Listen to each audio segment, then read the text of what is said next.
Nimbula Vinaka. Today we'll talk about cassava. Tapioca, the most commonly grown staple we have in Fiji.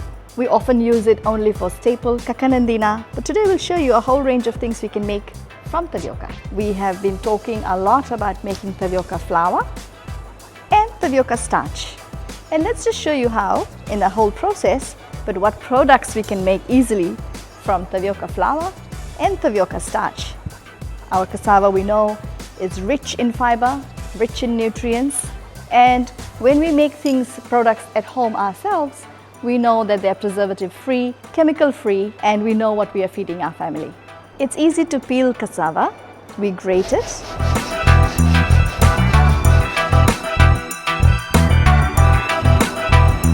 Whatever we squeeze out, that is what becomes the starch. We sun-dry this, and this is the starch.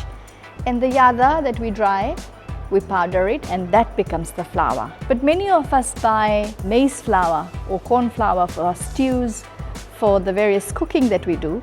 The starch from cassava can be used for all our cooking, all our stews, and all our soups.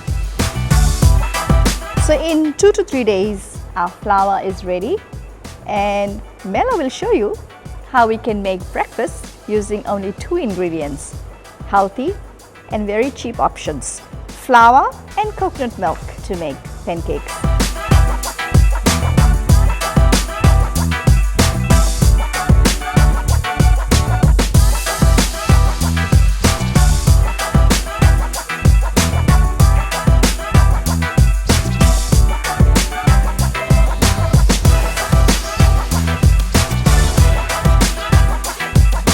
And there you have it, a homegrown cassava pancake made from only 2 ingredients, cassava and coconut milk. Nutritious and affordable.